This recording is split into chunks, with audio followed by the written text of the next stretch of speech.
নমস্কার সবাইকে।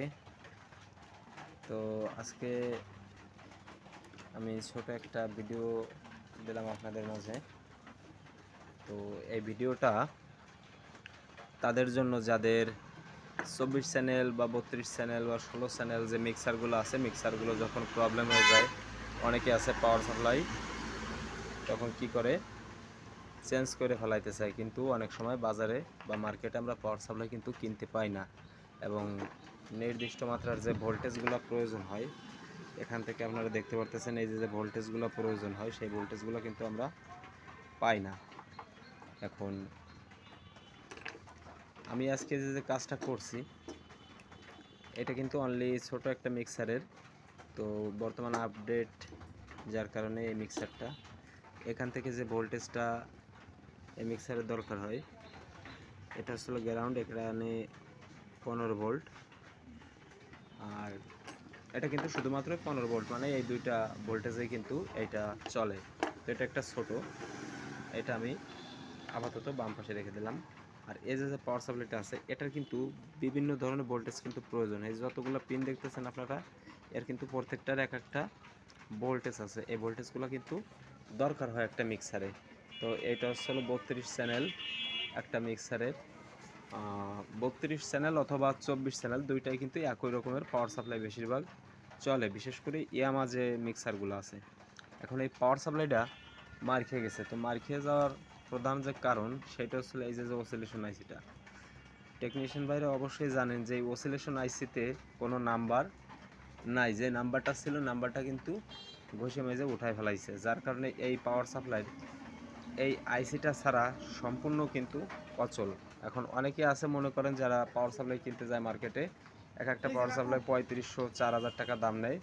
তো 3500-4000 টাকা দাম নেওয়ার পরে এই কাজটা কিন্তু হয়ে থাকে, মানে ভোল্টেজ কিন্তু ম্যাচ করে না, তখন অনেকের মিক্সার একটা পাওয়ার সাপ্লাইয়ের জন্য কিন্তু বাদ হয়ে যায়। তো এখানেও অনেকে আবার কি করে আমি দেখছি, যেমন আজকের যেটা আমার কাছে নিয়ে আসছে ওই ভাই আমাকে বললো যে ভাই আমার এই যে এই পাওয়ার সাপ্লাই কেলি লাগাই দিচ্ছে, তো এই কেলিটা টেকে না। এ দেখা যায় একটা ভাড়া করতে যায় মোটামুটি নষ্ট হয়ে যায়। তো আমি অবশ্য আপনাদেরকে বলবো যে আপনারা এই পাওয়ার সাপ্লাইটা ব্যবহার না করার জন্য সবাইকে আমি বলবো যে এই যে কেলিটা আছে এই কেলিগুলো ব্যবহার করতে গেলে আমাদের এই পাওয়ার সাপ্লাই কিন্তু মার খেয়ে যায়, অনেক সময় ভোল্টেজটা যখন ড্রপ করে তখন কিন্তু এ ধরনের সমস্যার একটা জিনিস সেটা হচ্ছে আপনারা অবশ্যই দেখতে পাচ্ছেন আমার এখানে যে ভোল্টেজটা 247 ভোল্ট। আমাদের বর্তমানে বিদ্যুৎ লাইনে ভোল্টেজটা কিন্তু আসলে খুব ভালো, মানে হাই ভোল্টেজ। এখন এই ক্যালি লাগাইলে কি হবে, যখন জেনারেটরে একটু উল্টোপাল্টা ভোল্টেজ দিবে, যখন একটু ভোল্টেজ ড্রপ করবে তখন কিন্তু এই ক্যালিটা শেষ। আর এই যে আজকে আমি একটা কেলি লাগাইছি এখানে আপনারা অবশ্যই দেখতে পারতেছেন 5 তারের একটা কেলি। এই কেলিটা কিন্তু অনেকেই কিন্তু কানেকশান কিন্তু দিতে পারে না। আমি লক্ষ্য করে দেখেছি ভালো ভালো টপ টেকনিশিয়ান ভাই যারা আছে তারাও কিন্তু এই ক্যালিটা কিন্তু লাগাইতে পারে নাই, আমি কিন্তু লক্ষ্য করে দেখছি। তো এই ক্যালিটা লাগাইলে কি হবে, আপনার এই যে ভোল্টেজটা যেটা দরকার হচ্ছিল, যেখানে একটা 48 ভোল্ট 0 থেকে 48 ভোল্ট, যেটা এখানে 0 থেকে 48 ভোল্ট অ্যাডজাস্ট থাকবে, অ্যাকুরেট থাকবে, ভোল্টেজটা বাড়বেও না কমবেও না।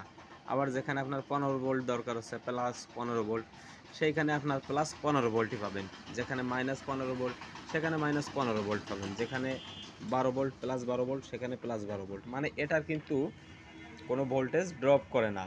এটাই আপনি আমার এই পাওয়ার সাপ্লাইতে যে ভোল্টেজটা আমার দরকার ছিল, অ্যাকুরেট যে ভোল্টেজটা আমার দরকার ছিল, আমার এই যে এসটিআর যে ফার্স্ট তারের যে আমি ক্যালিডামি লাগাইছি এটা কিন্তু আমার সেই ভোল্টেজটা দিচ্ছে। তো এই যেটা এইটাও কিন্তু একই রকমের। এখন আমি ভিডিওটা আপলোড করছি, আপনারা যারা যারা কানেকশান করবেন আপনারা যদি না পারেন আমাকে অবশ্যই আপনারা বলবেন বা নক করবেন। আর আপনারা অবশ্যই একবার দেখে নিন কোন পাওয়ার সাপ্লাইতে কীভাবে আপনারা কানেকশন দিলে আপনার পাওয়ার সাপ্লাই 100% কমপ্লিট হবে, আপনারা একবার দেখে নিন। আমি আপনাদেরকে আবারও ভালোভাবে দেখানোর চেষ্টা করতেছি। যেটা কালো তার আছে এটা কিন্তু ক্যাপাসিটরের মাইনাস, আর এই যে সবুজ যেটা আছে এটা কিন্তু ক্যাপাসিটরের প্লাস।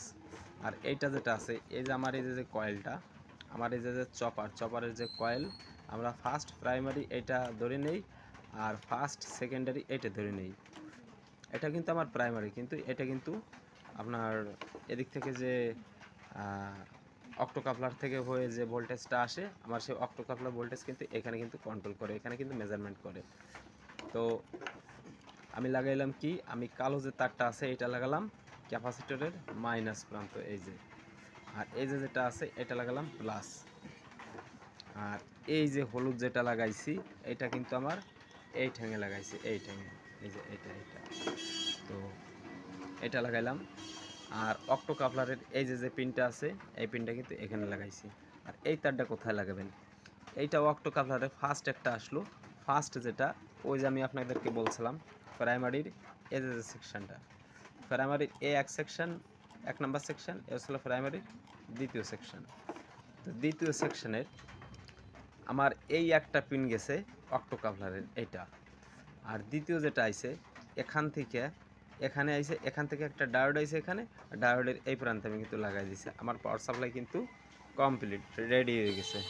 তো যদি আপনাদের বুঝতে কারো সমস্যা থাকে অবশ্যই আমাকে কমেন্ট বক্সে জানাবেন বা আমাকে নক করবেন। তো ধন্যবাদ, সবাইকে ভালো থাকবেন।